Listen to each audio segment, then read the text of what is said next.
Hello. So today I'm just gonna share a little bit about my pregnancy journey. In this case, my experience having a miscarriage and then trying to get pregnant after that miscarriage. Um, and I don't know if this might be like a little series because it's obviously super deep. It's a long story because it just has so many stages. Like the miscarriage, of trying to get pregnant, and then being pregnant after a miscarriage, like all of these different stages I feel throughout the pregnancy. Um, so this might be like separate, so that the videos are not too long. So in this video in particular, I just want to talk about my posture during my first pregnancy and how was it different during my second pregnancy. So during my first pregnancy, I remember that, as soon as we got pregnant, first of all, Ben and I, we were so nervous. We were trying, but we weren't expecting for it to like work. I guess. I mean, we were expecting it for it to work, but like when it finally worked, we were like, oh my gosh. Like, I remember Ben got so nervous out of the finances. He's like, how are we gonna afford this? And it just, honestly, the day we found out, it wasn't like, oh my gosh, we're so thrilled and so happy. I was like, oh my gosh, but at the same time I was worried about him. And we were like, okay, I guess we're pregnant. So yeah, so it started like that. I mean, no shame in that, but that's definitely how it hit us, and it's completely normal for you to react that way. That's all I'm gonna say about that. But after that, we decided to not tell anybody. We just didn't want to get people excited. This is the language that we would use. We don't want to get people excited, and then the worst case scenario happens. So let's just not share this to anybody after we're past the safe zone, because that's what I've learned. I've learned that people tell people that they're pregnant in the second trimester, but you don't tell people in the first because, like I said, you don't want to get people excited. And then if you lose the baby, then someone asks you, how's your pregnancy or your baby going? And you're like, oh, I lost my baby. Or, and like have that conversation and have to update everybody about your loss. And it's like, you don't want to do that, right? So it's like, okay, let's not do that. Let's not tell people. Let's just tell our parents. So we just told our parents, right? And throughout that pregnancy as well, I remember I would pray like, Lord, like, thank you for this. Please help us through this journey. And just if it's not your will for this baby to be born, like that's okay. It's not that I was wishing for the baby not to be born.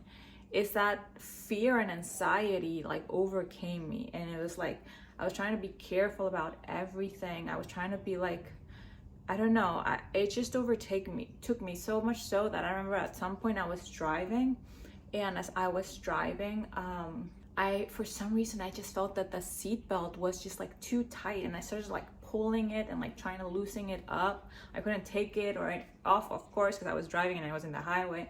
But it was like, if it were for me at that moment, like I would have taken my seatbelt off because I felt like I was squishing my baby. And I was like, I don't know, maybe 6 weeks, and so it's like I barely had a bump. But that's how I felt. It's like fear just took over, and so that's why my prayers were like that. Like I would have these thoughts of death, and I would say, I mean, Lord, I mean, if you don't want me to have this baby, or this is not the baby, that I'm supposed to have, then just take him or take her, and whatever your will is, I'll still serve you. I'll still love you. You're still my everything. And yeah, and I remember sharing this with my mentor, and my mentor told me, I mean, that's beautiful that you want to submit your will to God, but we don't pray that way. I mean, she said it nicely, but that's pretty much my takeaway. Like, we don't pray that way. And she said, like, if you think about it, like when Jesus did say, not my will, but yours, right? Before the passion. But if you think about it, he actually said, Lord, if it is your will, please pass this cup away from me. Like he asked for not to have to go through the sacrifice of the cross. Like he would ask for like life rather than having to go through death. Right? But then he did submit to God's will, not my will, but yours. But what he prayed was not for death. He prayed for life, and he prayed for not having to go through suffering. So that's what we pray for. We don't pray for the bad things to like if it's your will for these bad things to happen. Like we don't pray that way. We pray like we call things that aren't as they are. Like we declare faith that, Lord, with you all things are possible. Or if it is your will that I walk, let me walk, right? These are the prayers that move God. That's what I believe, at least. I'm not a preacher, so don't take my word for it, but that's what I learned during that season. And I'm like, oh, okay. So anyways, we did end up having a miscarriage at week 8. And so we did have to tell, obviously, the few people that knew that we had lost the baby. And after that, I actually felt inclined of sharing to everybody that I just had a miscarriage, because I felt like no one talks about these things.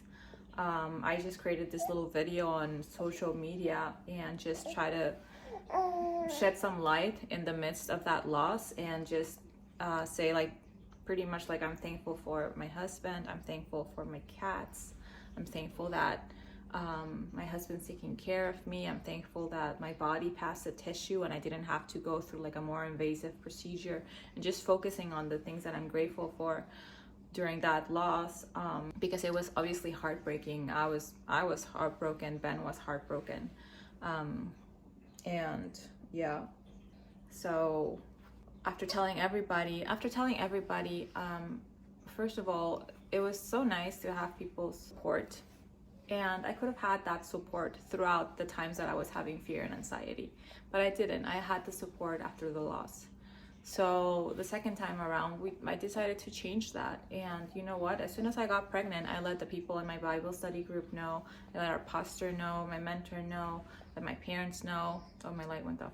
I let not everybody, but like the people that I trusted that could pray for me, and pray for my baby, for my baby's health, for my baby's safety, you know, for all of that. I let everyone know in that space.